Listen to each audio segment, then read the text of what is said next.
Magandang umaga sa ating lahat. Ngayon ay April 14, 2024 at narito ang update ukol sa maging lagay ng panahon sa susunod na 24 oras.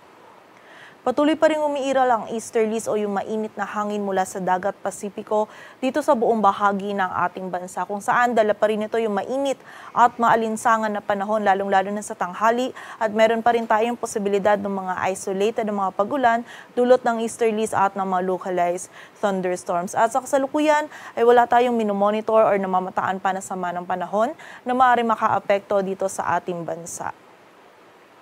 At para nga sa magiging lagay ng panahon ngayong araw ng linggo, patuloy pa rin makakaranas ng mainit at maalinsangan ng panahon dito sa Metro Manila maging sa nalalabing bahagi pa ng Luzon. Kaya kapag po tayo ay lalabas ay huwag pa rin natin kalilimutan yung mga pananggalang natin sa direktang init ng araw. At ugaliin din po natin ang pag-inom ng tubig, at kung nasa labas nga po tayo ay from time to time ay magpahinga tayo at sumilong tayo upang maiwasan natin yung panganib na maaaring idulot ng init ng panahon sa ating kalusugan. At sa pagsapit naman ng hapon at gabi ay meron pa rin tayong posibilidad ng mga isolated na mga pag-ulan, pagkidlat at pagkulog, dulot naman yan ng mga localized thunderstorms. Ang ating mga regional offices ay nagpapalabas ng mga thunderstorm advisories or mga babala ukol sa mga pag-ulan nito.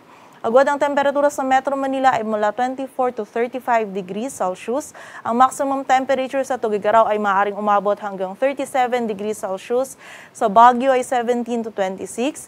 Sa Lawag at sa Tagaytay, ang maximum temperature ay maaaring umabot hanggang 33 degrees Celsius. Samantala dito naman sa Legazpi City ay 25 to 31 degrees Celsius.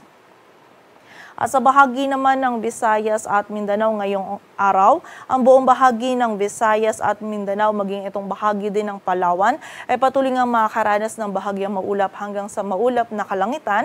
Meron pa rin po tayong posibilidad ng mga isolated o yung mga biglaan at mga panandaliang pag-ulan, pagkidlat at pagkulog, dulot yan ng easterlies.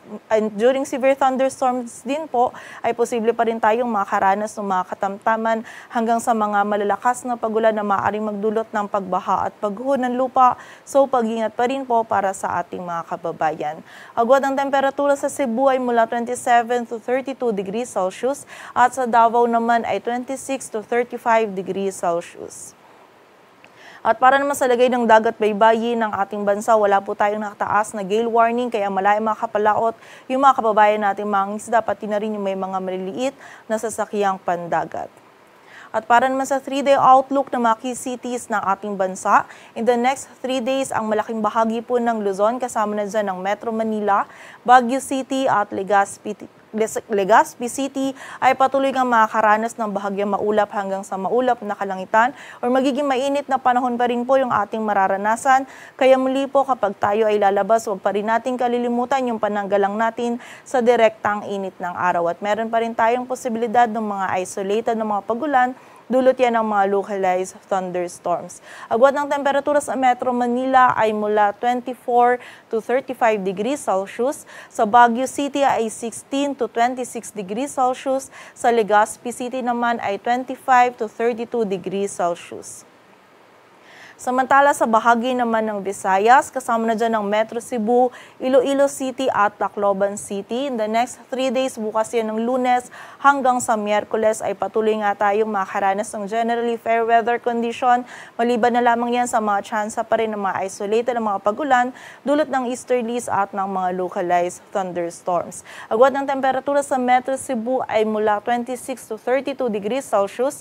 Sa Iloilo City ay 26 to 33 at sa Tacloban City naman ay 25 to 32 degrees Celsius.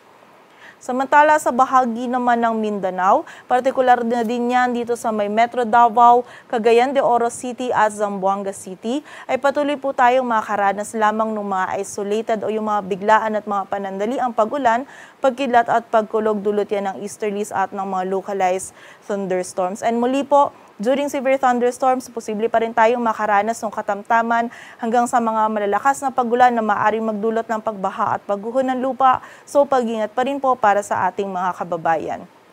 Agwat ang temperatura sa Metro Davao ay mula 25 to 34 degrees Celsius. Sa Cagayan de Oro City ay 25 to 32. Samantala sa Zamboanga City naman ay 25 to 35 degrees Celsius. Dito sa Metro Manila, ang araw ay sisikat mamayang 5:43 ng umaga at lulubog mamayang 6:10 ng hapon. Patuloy po tayo magantabay sa updates na ipapalabas ng Pag-asa at para sa mas kumpletong impormasyon, bisitahin ang aming website pag-asa.dost.gov.ph. At yan po muna ang latest dito sa Weather Forecasting Center ng Pag-asa. Grace Castañeda, magandang umaga po.